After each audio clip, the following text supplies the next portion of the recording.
കൃഷ്ണ ദിവ്യഭാഗവതം എന്നുള്ള ഞങ്ങളുടെ ചാനലിലേക്ക് എല്ലാവർക്കും സ്വാഗതം അറിയിക്കുന്നു. ഓം അജ്ഞാനതിമിരാന്ധസ്യ ജ്ഞാനാഞ്ജനശലാകയാ ചക്ഷുരുന്മീലിതം യേന തസ്മൈ ശ്രീഗുരവേ നമഃ. ശ്രീചൈതന്യമനോഭീഷ്ടം സ്ഥാപിതം യേന ഭൂതലേ സ്വയം രൂപഃ കദാ മഹ്യം ദദാതി സ്വപദാന്തികം.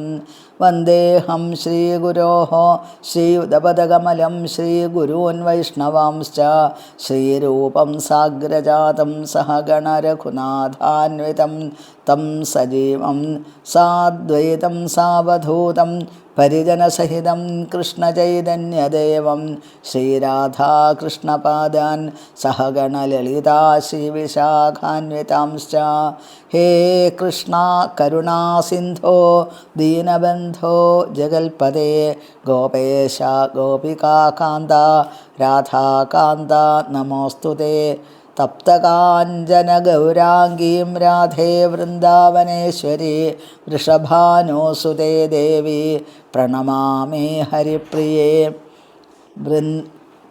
വാഞ്ചാകൽപതരുഭ്യശ്ച കൃപാസിന്ധുഭ്യ ഏവ ച പതിതാനാം പാവനേഭ്യോ വൈഷ്ണവേഭ്യോ നമോ നമഃ. ജന്മാദ്യസ്യ യതോന്വയാദിതരതശ്ചാർത്ഥേഷു അഭിജ്ഞസ്വരാൻ തേനേ ബ്രഹ്മഹൃദായ ആദികവയേ മുഹ്യന്തി യൽ സൂരയാ. തേജോ വാരിമൃതാം യഥാ വിനിമയോ യത്ര സർഗോ മൃഷാ ധാമ്നാ സ്വേന സദാ നിരസ്തകുഹകം സത്യം പരം ധീമഹി. യസ്വാനുഭാവമഖിലശ്രുതിസാരമേകം അധ്യാത്മദീപമതിതിതീർഷതാം തമോന്ധം സംസാരിണാം കരുണയാഃ പുരാണഗുഹ്യം തം വ്യാസസൂനുമുപയാമി ഗുരും മുനീനാം. നാരായണം നമസ്കൃത്യ നരം ചൈവ നരോത്തമം ദേവീം സരസ്വതീം വ്യാസം തതോ ജയമുദീരയേൽ. പീതാംബരം കരവിരാജിതശംഖചക്രകൗമോദകീ സരസിജം കരുണാസമുദ്രം രാധാസഹായം അതിസുന്ദരമന്തഹാസം വാതാലയേശമനിശം ഹൃദി ഭാവയാമി. ഓം നമോ ഭഗവതേ വാസുദേവായ. ഇന്ന് നമ്മൾ 9ാമത്തെ അധ്യായം അതാണ് വായിക്കാനായിട്ട് പോകുന്നത്. കുന്തി സ്തുതി നമ്മൾ സമർപ്പിച്ചു. അതിൻ്റെ ശേഷം നമ്മൾ ഭീഷ്മദേവൻ്റെ സ്തുതികളിലേക്കാണ് നമ്മളിപ്പോൾ എത്തിക്കൊണ്ടിരിക്കുന്നത്. ആദ്യത്തെ ശ്ലോകമാണ് നമ്മളിവിടെ വായിക്കുന്നത്. ഓം നമോ ഭഗവതേ വാസുദേവായ. നഷ്ടപ്രായേഷു അഭദ്രേഷു നിത്യം ഭാഗവത സേവയാ ഭഗവത്യുത്തമശ്ലോകേ ഭക്തിർഭവതി നൈഷ്ഠികേ. ഹരേ കൃഷ്ണ.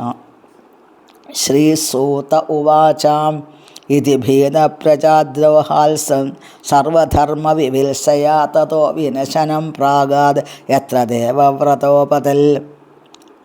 ഇതി ഭീതഃ പ്രജാദ്രോഹാൽ സർവധർമ്മവിവിത്സയാ തതഃ വിനശനം പ്രാഗാദ് യത്ര ദേവവ്രതഃ അപതൽ.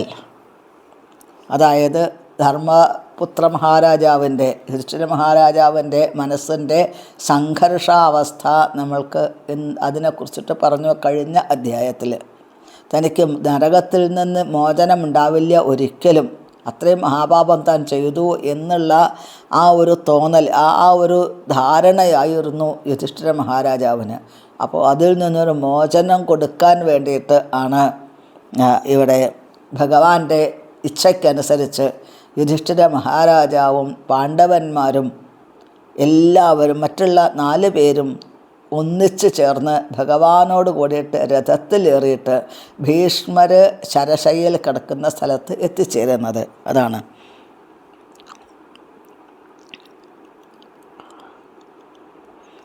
ഭഗവാന്റെ ഇച്ഛയ്ക്കനുസരിച്ചിട്ടാണ് ഭീഷ്മർ ധർമ്മപുത്രന്, അതായത് യുധിഷ്ഠിര മഹാരാജാവിന് ഉപദേശങ്ങൾ കൊടുക്കുന്നത് എന്നാണ്. അപ്പോൾ തൻ്റെ ഭക്തൻ്റെ മഹിമ എന്ത് എന്നത് ലോകത്തിനോട് ഉറക്കെ പ്രഖ്യാപിക്കാൻ ഭഗവാൻ ആഗ്രഹിക്കുന്നു എന്നതാണ് പ്രത്യേകത.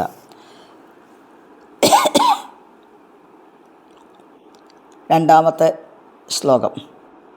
തദാ തേ ഭ്രാതരഃ സർവൈ സദസ്യൈ സ്വർണഭൂഷിതൈ അന്വഗച്ഛൻ രഥൈർവിപ്രാഹ വ്യാസധൗമ്യാദയസ്തഥാ തദാ തേ ഭ്രാതരഃ സർവേ സദസ്യൈഃ സ്വർണഭൂഷിതൈഃ അന്വഗച്ഛൻ രഥൈഃ വിപ്രാഹ വ്യാസധൗമ്യ ആദയഃ തദാ. അതായത് ഭഗവാൻ ഈ പാണ്ഡവന്മാരെ വളരെ ഭംഗിയായിട്ട് അലങ്കരിച്ചിട്ട് നല്ല ഐശ്വര്യപൂർണമായിട്ടുള്ള അവസ്ഥയിൽ ഭീഷ്മദേവൻ്റെ അടുത്ത് എത്തണമെന്ന് ഭഗവാൻ ആഗ്രഹിച്ചു. അതെന്തേ? ഭീഷ്മദേവന് ആഗ്രഹമുണ്ട് തൻ്റെ പാണ്ഡുവിൻ്റെ പുത്രന്മാർ ഐശ്വര്യത്തോടു കൂടിയിട്ട് ഒന്ന് അവർ എല്ലാ വിധത്തിലുള്ള പദവികളോടും കൂടിയിട്ട് തൻ്റെ മുമ്പിൽ വന്ന് കാണാൻ ഭീഷ്മദേവൻ ആഗ്രഹിച്ചു. ആ ആഗ്രഹം ഭഗവാന് മനസ്സിലായി. അതുകൊണ്ടാണ് സാധാരണ മരണം കാത്ത് കിടക്കുന്ന ഒരാളുടെ മുമ്പിൽ അങ്ങനെയൊന്നും വേഷഭൂഷാദികളും അലങ്കാരങ്ങളുമായിട്ട് ആരും പോവുക പതിവില്ല. പക്ഷേ ഇത് ഭീഷ്മരുടെ ഇച്ഛയാണെന്ന് മനസ്സിലാക്കിയിട്ട് ഭഗവാൻ അതിനനുസരിച്ചിട്ടാണ് സംവിധാനം ചെയ്തിട്ടുള്ളത് ഇവിടെ എന്നാണ് സൂചിപ്പിക്കുന്നത്. അപ്പോൾ തദാ തേ ഭ്രാതരഃ സർവേ സദശ്വൈഃ സ്വർണഭൂഷിതൈഃ അന്വഗച്ഛൻ രഥൈഃ വിപ്രാഹ വ്യാസധൗമ്യ ആദയഃ തഥാ. മൂന്നാമത്തെ ശ്ലോകം. ഭഗവാനപി വിപ്രർഷയ രഥേന സ ധനഞ്ജയ സതൈർവ്യരോചത നൃപാ കുബേരൈവ ഇവ ഗുഹ്യകൈഃ. ഭഗവാനപി വിപ്രർഷേ രഥേന സ ധനഞ്ജയ സതൈർവ്യരോചത നൃപാ കുബേര ഇവ ഗുഹ്യകൈഃ. ഭഗവാൻ അപി വിപ്രർഷേ രഥേന സ ധനഞ്ജയ സ തൈഃ വ്യരോചത നൃപഃ കുബേര ഇവ ഗുഹ്യകൈഃ. അതായത് ഇവിടെ ഭഗവാൻ എങ്ങനെ വരുന്നത്? പാണ്ഡവന്മാരോട് കൂടിയിട്ടാണ് വരുന്നത്. ഭീഷ്മദേവൻ്റെ മുമ്പിൽ വരുന്നത് ഭഗവാനാണ് പാണ്ഡവന്മാരെ കൊണ്ടുവരുന്നത് എന്നാണ്. രഥേന സധനഞ്ജയ, ആ ഭഗവാൻ നയിക്കുന്ന ആ രഥത്തിൽ പാണ്ഡവന്മാർ, പിന്നെ പ്രത്യേകിച്ചും അർജുനൻ ഇവരൊക്കെ ആ തേരിലുണ്ടായിരുന്നു. വളരെ രഥത്തിലാണ്, എല്ലാവരും വിശേഷപ്പെട്ട രഥത്തിലാണ് വന്നത് എന്നാണ്. അങ്ങനെ അനേകം ഭക്തന്മാരും ആ പാണ്ഡവന്മാരോട് കൂടി ഉണ്ട് എന്നാണ്. അനേക സജ്ജനങ്ങളും അവരുടെ കൂടെ ഉണ്ട്. അപ്പോൾ അങ്ങനെ ഇവരെല്ലാവരും കൂടി ഒന്നിച്ചു വരുന്നത് കാണുന്ന സമയത്ത് കുബേര ഇവ ഗുഹ്യകൈഃ, യുധിഷ്ഠിര മഹാരാജാവ് വൈശ്രവണനെ പോലെ തോന്നിച്ചു. അത്രയും ഐശ്വര്യപൂർണമായിട്ടുള്ള അവസ്ഥയായിരുന്നു ധർമ്മപുത്ര മഹാരാജാവിന്, യുധിഷ്ഠിര മഹാരാജാവിന് എന്നാണ്. എങ്ങനെയാണോ യക്ഷന്മാരുടെ ആ ഒരു വലിയ സദസ്സിൽ വൈശ്രവണൻ ശോഭിച്ചുകൊണ്ടിരിക്കുന്നത്, അതേപോലെ ആണ് ഈ യുധിഷ്ഠിര മഹാരാജാവ് ഐശ്വര്യം കൊണ്ട് വളരെയധികം ദിവ്യമായിട്ടുള്ള ഭാവം ഉൾക്കൊണ്ടു അവിടെ എന്ന് സൂചിപ്പിക്കുന്നു. ഒരു റോയലായിട്ടുള്ള വളരെ ഗംഭീരമായിട്ടുള്ള പ്രൗഢമായിട്ടുള്ള ഒരവസ്ഥയിലായിരുന്നു യുധിഷ്ഠിര മഹാരാജാവ് എന്നതാണ്. ഭഗവാൻ അത് ആഗ്രഹിച്ചു, അതിനനുസരിച്ച് ഭഗവാൻ സംവിധാനം ചെയ്യുന്നു എന്നാണ്. നാലാമത്തെ ശ്ലോകം. ദൃഷ്ട്വാ നിപതിതം ഭൂമോ ദിവശ്ച്യുതമിവാമരം പ്രണയമോ പാണ്ഡവാ ഭീഷ്മം സാനുഗാ സഹചക്രിണാം. ദൃഷ്ട്വാ നിപതിതം ഭൂമോ ദിവശ്ച്യുതമിവാമരം പ്രണയമോ പാണ്ഡവാ ഭീഷ്മം സാനുഗാഃ സഹചക്രിണാ. ദൃഷ്ട്വാ നിപതിതം ഭൂമോ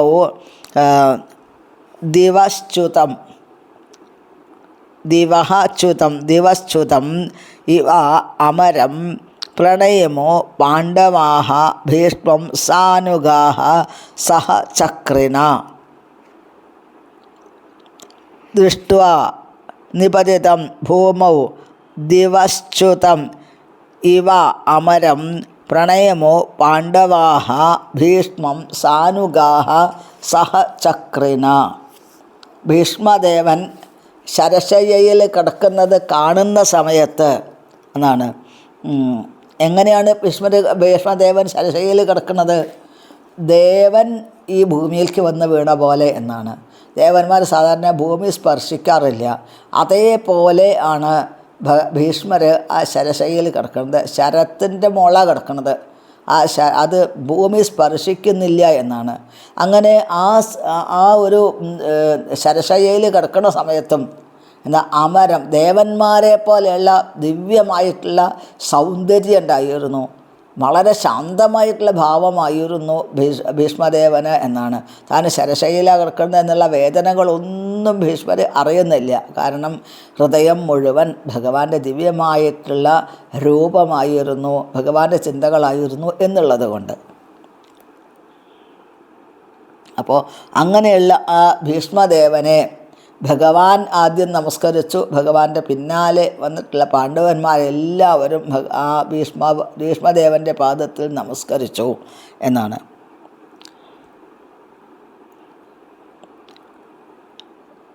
അഞ്ചാമത്തെ ശ്ലോകം. തത്ര ബ്രഹ്മർഷയ സർവേ ദേവർഷയശ്ച സത്തമാം രാജർഷയശ്ച തത്ര സന്ദഷ്ടും ഭരതപുങ്കവം. ആ ഭീഷ്മദേവനെ ആ സമാധി അവസാന നിമിഷങ്ങളിൽ കാണാനായിട്ട്, അതാണ് പറയുന്നത്. തത്ര ബ്രഹ്മർഷയ സർവേ ദേവർഷയ ച സത്തമാം രാജർഷയ ച തത്ര ആസൻ ദ്രഷ്ടും ഭരതപുങ്കവം.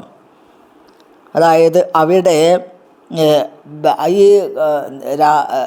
ഭഗവാൻ പാണ്ഡവന്മാരോട് കൂടിയിട്ട് ശരശയ്യയുടെ അടുത്ത് എത്തുമ്പോഴേക്ക് തന്നെ അവിടെ അനേകം ബ്രഹ്മർഷിമാരുണ്ടായിരുന്നു. ബ്രാഹ്മണൻ ഋഷിയുടെ അവസ്ഥയിലെത്തിക്കഴിഞ്ഞാൽ ബ്രഹ്മർഷി എന്ന് പറയും. അതാണ്. ദേവന്മാർ ഋഷിയുടെ അവസ്ഥയിലെത്തിക്കഴിഞ്ഞാൽ ദേവർഷി എന്ന് പറയും. അപ്പോൾ അവിടെ ബ്രഹ്മർഷിമാരുണ്ടായിരുന്നു, ദേവർഷിമാരുണ്ടായിരുന്നു, പിന്നെ രാജർഷിമാരുണ്ടായിരുന്നു. രാജർഷിമാരെന്ന് പറഞ്ഞാൽ രാജാവിൻ്റെ സ്ഥാനത്തിരിക്കുന്നു എന്നുണ്ടെങ്കിലും ഒട്ടും അതിനോട് ഒരു ആഭിമുഖ്യമില്ലാത്തവർ, അതിനോടൊരു പ്രത്യേകമായിട്ടുള്ള ആകർഷണമില്ലാത്തവർ, അവരെയാണ് രാജർഷി എന്ന് പറയുക. അങ്ങനെ രാജർഷിമാരുണ്ടായിരുന്നു അവിടെ. എല്ലാവരുടെ ഉദ്ദേശം എന്തായിരുന്നു? ഭരതപുങ്കവം, അതായത് ഭാരതവർഷത്തിലെ ഏറ്റവും പ്രഗത്ഭനായിട്ടുള്ള, ഏറ്റവും കൂടുതൽ മഹാത്മാവായിട്ടുള്ള ഒരു യോദ്ധാവാണ്, സേനാനായകനാണ് കിടക്കുന്നത് ഇവിടെ കാണാൻ. ഭരതപുങ്കവൻ എന്നാണ് പറയുന്നത്. ചീഫായിട്ടുള്ള ആളാണ് അതിൽ, യുദ്ധകാലത്തിൽ. അതാണ്. അപ്പോൾ അവിടെ ഈ ഭരത വംശത്തിലെ ഏറ്റവും പ്രധാനപ്പെട്ട ആളാണ് ശരശയ്യയിൽ കിടക്കണത്. അപ്പോൾ അത് ആ സമയത്ത് ഏറ്റവും മഹാത്മാക്കളായിട്ടുള്ള മഹർഷിമാർ മുഴുവൻ, സജ്ജനങ്ങൾ മുഴുവൻ അവിടെ വന്നെത്തി. ഭീഷ്മരുടെ ഭഗവാൻ വന്നു പാണ്ഡവന്മാരോട് കൂടെ എന്ന് കേട്ട സമയത്ത് ഇനി ഇവിടെ എന്തെങ്കിലുമൊക്കെ ഉപദേശങ്ങൾ നടക്കും, അത് കേൾക്കാനുള്ള ആഗ്രഹത്തോടു കൂടിയിട്ട് ആ ബ്രഹ്മർഷിമാർ, ദേവർഷിമാർ, രാജർഷിമാർ എല്ലാവരും അവിടെ വന്ന് സാന്നിധ്യം ചെയ്തു എന്നാണ്. ദേവർഷി എന്ന് പറഞ്ഞാൽ എന്താ? ദേവന്മാരുടെ ഇടയ്ക്ക് ഋഷിമാരെ പോലെയുള്ള സ്വഭാവ ശുദ്ധിയുള്ളവർ ധാരാളമുണ്ട്. അതാണ് ദേവർഷി എന്ന് പറയുന്നത്. രാജർഷി എന്ന് പറഞ്ഞാൽ രാജാവിൻ്റെ ആ അവസ്ഥയിലിരിക്കുകയാണെങ്കിലും ഒരു തനി ഭക്തൻ്റെ പരിശുദ്ധമായ അവസ്ഥ ഉള്ളവരെ ആണ് ഇവിടെ രാജർഷി എന്ന് പറയുന്നത്.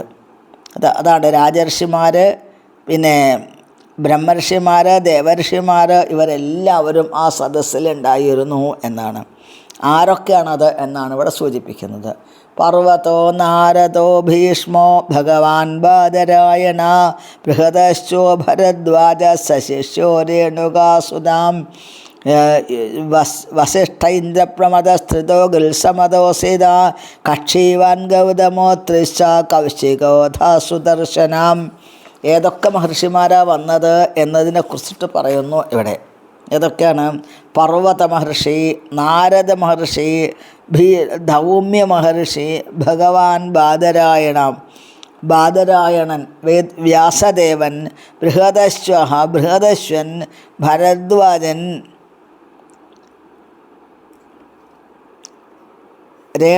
പരശുരാമൻ ശിഷ്യന്മാരോട് കൂടിയിട്ട് വസിഷ്ഠൻ, ഇന്ദ്രപ്രമദൻ, ത്രിതൻ, ഗുൽസമതൻ, അസീതൻ, കക്ഷീവാൻ, ഗൗതമ, അത്രി ച, കൗശിക അഥ സുദർശന. ഇത്രയും ആളുകൾ ആ ഒരു ഗംഗാതീരത്ത് ഭീഷ്മയുടെ ശരശയ്യയുടെ അടുത്തായിട്ടുണ്ടായിരുന്നു എന്നാണ്. അവിടേക്കാണ് ഭഗവാൻ ഈ പാണ്ഡവന്മാരെയും കൊണ്ടുവന്നത്. ഇത് ഓരോ മഹർഷിമാർക്കും പ്രത്യേക പദവികളുമുണ്ട് എന്നാണ്. അത് വളരെ വിശദമായിട്ട് ഈ ശ്രീമദ് ഭാഗവതത്തിലെ വ്യാഖ്യാനത്തിൽ ശ്രീല പ്രഭുപാദയുടെ വ്യാഖ്യാനത്തിൽ പർവ്വതൻ ആരാണ്, ധൗമ്യ മഹർഷി ആരാണ്, അതേപോലെ നാരദൻ ആരാണ്, ഇവരുടെയൊക്കെ പൂർവ്വ ചരിത്രങ്ങളും അവരുടെ ഭക്തിയുടെ പ്രത്യേകതകളും അതെല്ലാം വളരെ വിശദമായിട്ട് പറയുന്നുണ്ട് എന്നാണ്. വിശദമായിട്ട് ശ്രീമദ് ഭാഗവതം വ്യാഖ്യാനത്തിൽ നമ്മൾ കാണാൻ സാധിക്കും. പർവ്വത നാരദ ഭീഷ്മോ പർവ്വതോ നാരദോ ധൗമ്യോ ഭഗവാൻ ബാദരായണ ബൃഹദശ്വോ ഭരദ്വാജ സശിഷ്യോ രേണുകാസുത വസിഷ്ഠ ഇന്ദ്രപ്രമദസ്ഥിതോ ഗൽസമദോസിത ഗൽസമദൻ അസിതൻ കക്ഷീവാൻ ഗൗതമ അത്രി ച കൗശിക അഥ സുദർശന. പിന്നെ അനേകം ഋഷിമാരുണ്ട്. അതിലൊന്നും കൂടി എടുത്ത് പറയുന്നു. അന്യേച മുനയോ ബ്രഹ്മൻ ബ്രഹ്മദാദാദയോ മലാഹ ശിഷ്യൈരവേദ ആജഗ്മോ കശ്യപ അംഗിരസാദയാം അന്യേച മുനയോ രാജൻ ബ്രഹ്മരാദാദയോ മലാഹം ശിഷ്യൈർ ഉപേദാഗൻ ആജഗ്മോ കശ്യപ അംഗിരസാദയാം. അവിടെ അനേക മഹർഷിമാർ വേറെ. ബ്രഹ്മരാധൻ എന്ന് പറഞ്ഞാൽ ആരാണ്? ശുകദേവ ഗോസ്വാമിയാണ് ബ്രഹ്മരാധൻ എന്ന് പറയുന്നത്. ബ്രഹ്മം എന്ന് പറഞ്ഞാൽ ഭഗവാൻ. ശ്രീകൃഷ്ണ ഭഗവാനിക്ക് പൂർണ്ണമായും ലയിച്ചിരിക്കുന്ന അവസ്ഥയാണ് ശുകദേവ ഗോസ്വാമി. അതാണ് ബ്രഹ്മരാധൻ എന്ന് പറഞ്ഞാൽ ശുകദേവ ഗോസ്വാമിയെക്കുറിച്ചിട്ടാണ് എന്ന് ആചാര്യന്മാർ സൂചിപ്പിക്കുന്നു. ബ്രഹ്മരാധാദയോ മലാഹ അവരെല്ലാവരും അവരുടെ ശിഷ്യന്മാരായിട്ടാണ് എത്തിച്ചേർന്നത് എന്ന് പറയുന്നു. ശിഷ്യൈരുപയദാജമോ കശ്യപ അംഗിരസാദയ കശ്യപൻ അംഗിരസ് മുതലായിട്ടുള്ള അവരെല്ലാവരും ഒന്നിച്ച് അവിടെ സാന്നിധ്യം ചെയ്തിരുന്നു എന്നാണ്. അപ്പോൾ ഈ ഒരു കുരുക്ഷേത്ര ഭൂമി എന്നത് സജ്ജനങ്ങളുടെ സംഗമ ഭൂമിയായിട്ട് മാറുന്നു എന്ന് നമ്മൾ മനസ്സിലാക്കേണ്ടതായിട്ടുണ്ട്. അപ്പോൾ ഓരോ മഹർഷിമാരെക്കുറിച്ച് അവരാരാണ്, അവരേത് വിഭാഗത്തിൽപ്പെട്ടവരാണ്, പിന്നെ അതിനെക്കുറിച്ചിട്ട് മുഴുവൻ വിശദമായിട്ടുള്ള പഠനം നമ്മൾക്ക് ഈ പുസ്തകത്തിൽ ശ്രീമദ് ഭാഗവതം ശ്രീല പ്രഭുപാദരുടെ വ്യാഖ്യാനത്തിൽ കൂടെ നമ്മൾക്ക് മനസ്സിലാക്കാൻ സാധിക്കും. 9-ാമത്തെ ശ്ലോകം. താൻ സമേതാൻ മഹാഭാഗാനുപലഭ്യ വസൂത്തമാ പൂജയാമാസ ധർമ്മജ്ഞോ ദേശകാലവിഭാഗവിത്. താൻ സമേതാൻ മഹാഭാഗാനുപലഭ്യ വസൂത്തമാം പൂജയാമാസ ധർമ്മജ്ഞോ ദേശകാലവിഭാഗവിത്. താൻ സമേതാൻ മഹാഭാഗാൻ ഉപലഭ്യ വസൂത്തമഃ പൂജയാമാസ ധർമ്മജ്ഞഃ ദേശകാല വിഭാഗവിത്ത്. താൻ അതായത് അവിടെ വന്നിട്ടുള്ള അവരെല്ലാവരെയും മഹാഭാഗ്യവാന്മാരാണ് അവർ. കാരണം ഇത്രയും സജ്ജനങ്ങൾ, പിന്നെ ഏറ്റവും ഭഗവാന് പ്രിയപ്പെട്ട ഭക്തനായിട്ടുള്ള ഭീഷ്മദേവൻ, ഭഗവാൻ ഏറ്റവും പ്രിയപ്പെട്ട ഭക്തന്മാർ, പ്രത്യേകിച്ചും ഭഗവാൻ ധർമ്മത്തിനെക്കുറിച്ച് ഒരു അണുപോലും ധർമ്മത്തിൽ നിന്നും തെറ്റാതെ ജീവിച്ചിട്ടുള്ള ധർമ്മപുത്രൻ യുധിഷ്ഠിര മഹാരാജാവ്. അപ്പോൾ വലിയൊരു സത്സംഗമാണ് അവിടെ നടക്കുന്നത്. അവരൊക്കെ മഹാഭാഗ്യം ചെയ്തു. അതിൽ വന്ന് ചേരാൻ പറ്റിയവരൊക്കെ മഹാഭാഗ്യം ചെയ്തവരാണ്. പിന്നെ നമ്മളും ഭാഗ്യം ചെയ്തവരാണ്. കാരണം എന്താ?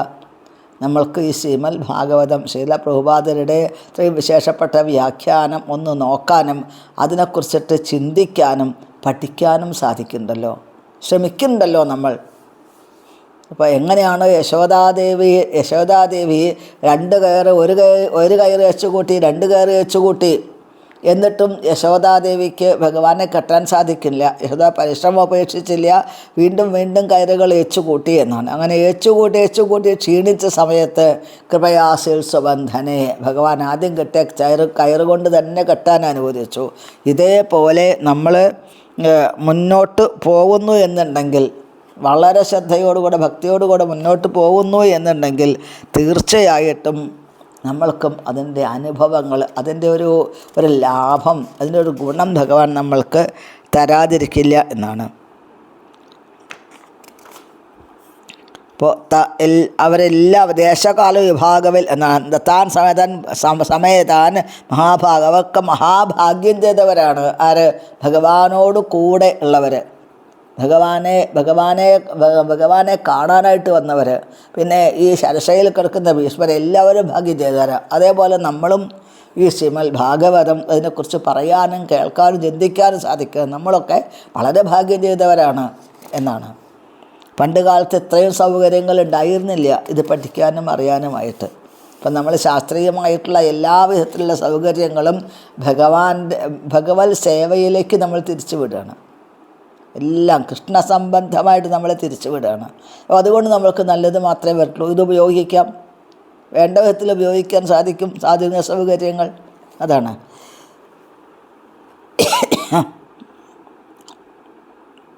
ഭക്തന്മാരെ സംബന്ധിച്ച് സദാചാരം വളരെ പ്രധാനമായിട്ടുള്ളതാണ്.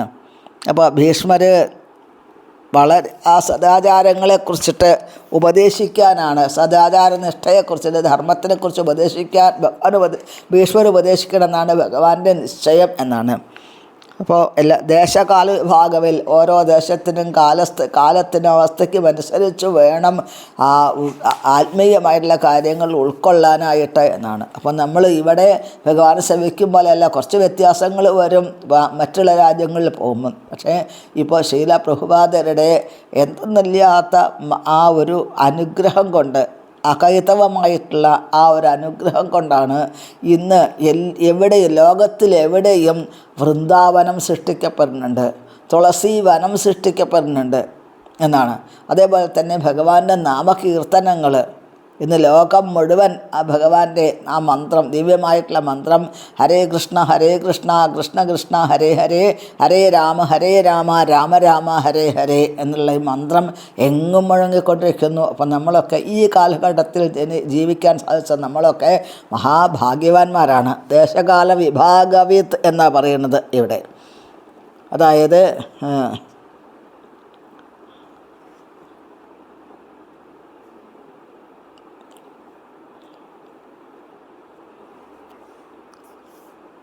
അപ്പോൾ ഈ ഇതൊക്കെ എങ്ങനെയാണ് ഭീഷ്മർക്ക് അറിയാൻ സാധിച്ചത്? ഭഗവാന്റെ മേഴ്സി കൊണ്ട് എന്നാണ്. 12 മഹാജനങ്ങളുണ്ട്, അതിലൊരാളാണ് ഭീഷ്മർ. സ്വയംഭൂർ, നാരദ, ശംഭു, കുമാര, കപിലോ, മനു, പ്രഹ്ലാദോ, വ്യാസോ, ബലിർവയ്യാസകിർവയം. പ്രഹ്ലാദോ ജനകോ ഭീഷ്മോ ബലിർവയ്യാസകിർവയം ദ്വാദശേ ദേവി ജാനമോ ധർമ്മം ഭാഗവതം ഭട എന്നാണ്. അപ്പോൾ ദേശകാല വിഭാഗവിൽ എന്ന് ഭീഷ്മരെ പറയാൻ എന്താണ് കാരണം? ഭീഷ്മർ മഹാജനമാണ്. ആ കാലത്തിനും ദേശത്തിനും അവസ്ഥയ്ക്കും അനുസരിച്ച് ഈശ്വരനെക്കുറിച്ച് ചിന്തിക്കുക. ഇതൊരിക്കലും നമ്മൾ ഉപേക്ഷിക്കാൻ പാടില്ല എന്നാണ് പറയുന്നത്. ഏത് രാജ്യത്ത് എവിടെ കടന്നാലും നമ്മൾക്ക് ഭഗവാനെ വിളിക്കാൻ സാധിക്കും, ഭഗവാന്റെ തിരുനാമം ജപിക്കാൻ സാധിക്കും. പക്ഷെ ജപിക്കാൻ സാധിക്കണം എന്നുള്ള ആ ഒരു ആഗ്രഹം നമ്മൾക്ക് വേണം, മോഹം നമ്മൾക്ക് വേണം. എന്നാൽ എന്തായാലും അത് സാധിക്കാതിരിക്കില്ല എന്നാണ്. അപ്പോൾ ഓരോരുത്തർക്കും അറിയേണ്ടതായിട്ടുണ്ട് എങ്ങനെയാണ് ഒരു സ്ഥലത്തിൻ്റെ പ്രാധാന്യം ഉപയോഗപ്പെടുത്തുക എന്നുള്ളത്. നമ്മൾ ഗുരുവായൂരപ്പൻ്റെ അടുത്ത് വന്ന് താമസിക്കുന്നു. അപ്പോൾ ഗുരുവായൂരപ്പൻ്റെ അടുത്ത് വന്ന് താമസിക്കുന്ന സൗകര്യം എങ്ങനെ ഉപയോഗപ്പെടുത്താൻ സാധിക്കും? ഭൗതികമായ കാര്യങ്ങൾ പറഞ്ഞിട്ടാണോ ഉപയോഗപ്പെടുത്തേണ്ടത്? അല്ല, ആത്മീയമായ കാര്യങ്ങൾ പറഞ്ഞ് പരമാവധി ഭഗവാനെ സേവിക്കാൻ സാധിക്കുക. പിന്നെ വൃന്ദാവനത്തിലൊക്കെ താമസിക്കുന്നവരുണ്ട്. വൃന്ദാവനത്തിലൊക്കെ താമസിക്കുന്ന എന്തെന്ന് ചോദിച്ചാൽ പറഞ്ഞാൽ നമ്മൾക്ക് കിട്ടിയിട്ടുള്ള സൗകര്യം പരമാവധി ഉപയോഗിക്കുക എന്നാണ്. പരമാവധി ഭഗവാനെക്കുറിച്ച് കേൾക്കാനും അറിയാനും അത് ശ്രമിക്കുക, പഠിക്കാനായിട്ട് ശ്രമിക്കുക എന്നാണ്. അപ്പോൾ അതിന് വേണ്ടിയിട്ടാണ് എങ്ങനെയാണ് നമ്മൾക്ക് കിട്ടിയിട്ടുള്ള അറിവിനെ വേണ്ട വിധത്തിൽ വേണ്ട സ്ഥാനത്ത് എങ്ങനെ പ്രയോഗിക്കണം എന്നുള്ളത് വളരെ വ്യക്തമായിട്ട് ഇവിടെ പറയുന്നു എന്നാണ്. അപ്പോൾ അവിടെ ശാരീരികമായിട്ട് ഭീഷ്മർ അവിടെ എഴുന്നേൽക്കാൻ പറ്റാത്ത അവസ്ഥയാണ്. എന്നാലും മാനസികമായിട്ട് അവിടെ പ്രവർത്തിച്ചു. ശാന്തമായി പ്രൗഢമായ ഭാവത്തിലാണ് അവിടെ കിടക്കുന്നത്. അപ്പോൾ ഭീഷ്മർ മാനസികമായിട്ടാണ് എല്ലാവരെയും പോയിച്ചത്. ദേശകാല വിഭാഗത്തിൽ ഓരോ സന്ദർഭത്തിലും സന്ദർഭത്തിനനുസരിച്ച് അത് ചില മാറ്റങ്ങൾ ഉണ്ടാവാതിരിക്കില്ല എന്നാണ്. അപ്പോൾ അതിനനുസരിച്ച് ഭീഷ്മർ വന്നിട്ടുള്ളവരൊക്കെ പൂജിച്ചു. കൃഷ്ണം ചതൽപ്രഭാവജ്ഞ ആസീനം ജഗദീശ്വരം ഹൃദയസ്ഥം പൂജയാമാസ മായയോപാത്ത വിഗ്രഹം.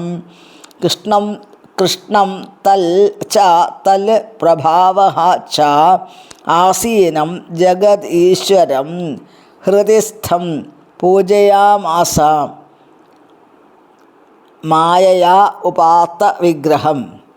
ശ്രീകൃഷ്ണ ഭഗവാന്റെ മഹിമകളെ വ്യക്തമായിട്ട് ഭീഷ്മർക്കറിയാം. ഭഗവാന്റെ മഹിമകൾ എന്ത് വ്യക്തമായി ഭീഷ്മർക്കറിയാം. അങ്ങനെ ആ ഭീഷ്മദേവൻ അത് അറിയാൻ അത് ആ ഭഗവാൻ ഹൃദയത്തിലുണ്ട്. ഓരോ ശരാചരങ്ങളിലും ഹൃദയത്തിൽ ഭഗവാൻ ഉണ്ട് എന്നാണ്.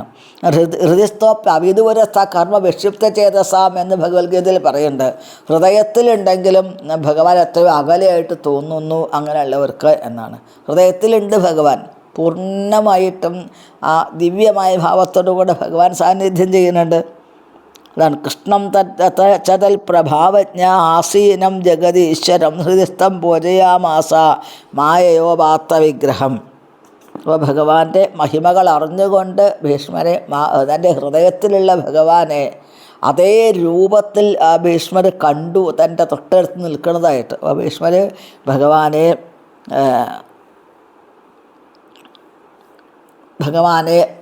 വളരെ ഭക്തിയോട് കൂടിയിട്ട് പൂജിച്ചു. മനസ്സുകൊണ്ട് മാനസികമായിട്ട് പൂജ ചെയ്തു എന്നാണ് പറയണത്. അങ്ങനെ മാനസികമായിട്ട് പൂജ ചെയ്യുന്ന ആ സമയത്ത് പ്രത്യേക ആത്മാർത്ഥമായൊരു മനസ്സ് മാത്രം മതി എന്നാണ് മാനസ പൂജ ചെയ്യുക എന്നത്. അപ്പോൾ നമ്മൾക്ക് അങ്ങനെ ദ്രവ്യങ്ങളൊന്നും അവിടെ അധികം വേണ്ട, പക്ഷേ നല്ലൊരു മനസ്സ് വേണം എന്നാണ്. ഭഗവാന്റെ മഹിമയിൽ പൂർണ്ണമായിട്ട് മനസ്സ് ഉറപ്പിച്ച് നിർത്തണം അങ്ങനെ മാനസ പൂജ ചെയ്യുകയാണെങ്കിൽ എന്നാണ്.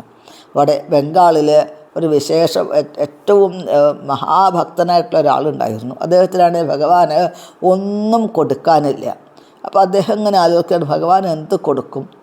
അദ്ദേഹത്തിന് എവിടുന്നോ അദ്ദേഹം ഇങ്ങനെ ആലോചിക്കുകയാണ്. തനിക്ക് ധാരാളം ധാന്യങ്ങൾ കിട്ടി, പിന്നെ ധാരാളം പച്ചക്കറികൾ കിട്ടി, ഒരു വിഭവസമൃദ്ധമായ സദ്യയ്ക്ക് വേണ്ട എല്ലാ സാധനവും കിട്ടി. അദ്ദേഹം സങ്കല്പിക്കുകയാണ്. അങ്ങനെ അദ്ദേഹം ആ നിവേദ്യങ്ങളെല്ലാം ഉണ്ടാക്കി, എല്ലാം പാകം ചെയ്തു. ഭഗവാനെ സ്മരിച്ചുകൊണ്ട് ഇതൊക്കെ സങ്കല്പമാണ്, എല്ലാം പാകം ചെയ്തു. അതിനുശേഷം ചെറിയ പാത്രങ്ങളിലാക്കിയിട്ട് ചപ്പൻ ഭോഗ് എന്നുള്ള പേരിൽ ഭഗവാൻ മുമ്പിൽ കൊണ്ടുപോയി വെക്കണം. അങ്ങനെ മുമ്പിൽ കൊണ്ടുപോയി വെക്കുന്നതിൻ്റെ ഇടയ്ക്ക് അദ്ദേഹം ആലോചിക്കുകയാണ്, ഈ ഞാനുണ്ടാക്കിയിട്ടുള്ള ഈ പായസത്തിന് വിഭവങ്ങൾ ഒരുപാടുണ്ടല്ലോ, അപ്പോൾ ഈ പായസത്തിന് ചൂട് കൂടുതലുണ്ടാവുമോ? ചൂട് കൂടുതലുള്ള കഴിച്ചാൽ ഭഗവാന്റെ നാവ് പൊള്ളില്ലേ എന്ന് വിചാരിച്ചാൽ അദ്ദേഹം ഒക്കെ അദ്ദേഹം ഇങ്ങനെ മനസ്സുകൊണ്ട് ഭാവന ചെയ്യുക. താൻ ഗംഭീരമായിട്ടുള്ള ഭോഗിനുള്ള അതായത് ഭഗവാന്റെ പ്രസാദത്തിനുള്ള എല്ലാം സാധനങ്ങളും കൊണ്ടുവരുന്നത്, അത് ഉണ്ടാക്കുന്നത്, അത് കഴിഞ്ഞ് അത് വളരെ ഭംഗിയായിട്ട് അത് പാകം ചെയ്ത് അതിനെ ഭഗവാന്റെ മുമ്പിൽ കൊണ്ടുപോയി സമർപ്പിക്കാൻ പ്രത്യേക താലങ്ങളിൽ എടുക്കുന്നത്, ഇതെല്ലാം അദ്ദേഹം സങ്കല്പിക്കുകയാണ്. അപ്പോൾ അങ്ങനെ സങ്കല്പിച്ച് അദ്ദേഹത്തിന് പായസം കൊണ്ടുവന്ന് വെച്ച സമയത്ത് അദ്ദേഹത്തിന് തോന്നി, ഇതിന് ചൂടുണ്ടാവുമോ, പൊള്ളിപ്പോയാലോ ഭഗവാന്? അപ്പോൾ പതുക്കെ തൻ്റെ വിരൽ പായസത്തിലേക്ക് ഒന്ന് താഴ്ത്തി നോക്കിയെന്നാണ് പറയണത്. അവിടെ അപ്പോൾ അദ്ദേഹത്തിൻ്റെ കൈ പൊള്ളി. എത്ര ദൂരമാണോ താഴ്ത്തിയത് ആ കൈ, അദ്ദേഹത്തിൻ്റെ കൈ പൊള്ളി എന്നാണ് പറയണത്. കാരണം എന്തേ? ഭഗവാൻ സങ്കല്പകർമ്മമാനസ എന്ന് പറയും. അദ്ദേഹത്തിൻ്റെ സങ്കല്പം കൊണ്ട് ഭഗവാൻ വളരെയധികം സന്തോഷിച്ചു. കാരണം ഒരു അണു പോലും ഭൗതികത്തിലേക്ക് പോവാതെയാണ് അദ്ദേഹം ഭഗവാനെ ഭംഗിയായിട്ട് പൂജിച്ചു കൊണ്ടിരിക്കുന്നത്. ഭഗവാൻ ആ പൂജ സങ്കല്പമാണ്, മനസ്സുകൊണ്ട് സങ്കല്പിക്കുകയാണ്, അതിന് ഭഗവാൻ സ്വീകരിച്ചു. അതാണ് ഇവിടെ പറയുന്നത്. ഹൃദയസ്ഥം പൂജയാമാസ മായയോപാത്ത വിഗ്രഹം. തൻ്റെ ഹൃദയത്തിൽ നാഥനായിരിക്കുന്ന ഭഗവാനെ ഭംഗിയായിട്ട് ഭീഷ്മരെ പൂജിച്ചു എന്നാണ്. ഇന്ന് സാധാരണ പോലെ പൂജിക്കാൻ സാധിക്കില്ല. അപ്പോൾ മാനസികമായിട്ട് പൂജ ചെയ്തു അവിടെ എന്നാണ്. ഈ മാനസികമായ പൂജയ്ക്ക് വളരെ പ്രാധാന്യമുണ്ടെന്ന് ആചാര്യന്മാർ സൂചിപ്പിക്കാറുണ്ട്. ഇന്ന് നമ്മൾക്ക് ഈ വായിച്ചിട്ട് ഇവിടെ സമർപ്പിക്കേണ്ടതായിട്ടുണ്ട്. അടുത്ത ഭാഗം പിന്നീട് നമ്മൾക്ക് എടുക്കാം. ഹരേ കൃഷ്ണ. നമോ ബ്രഹ്മണ്യദേവായ ഗോബ്രാഹ്മണഹിതായ ച ജഗദ്ധിതായ കൃഷ്ണായ ഗോവിന്ദായ നമോ നമഃ. ഹരേ കൃഷ്ണ കൃഷ്ണ കൃഷ്ണ ഹരേ ഹരേ, ഹരേ രാമ രാമ രാമ ഹരേ ഹരേ.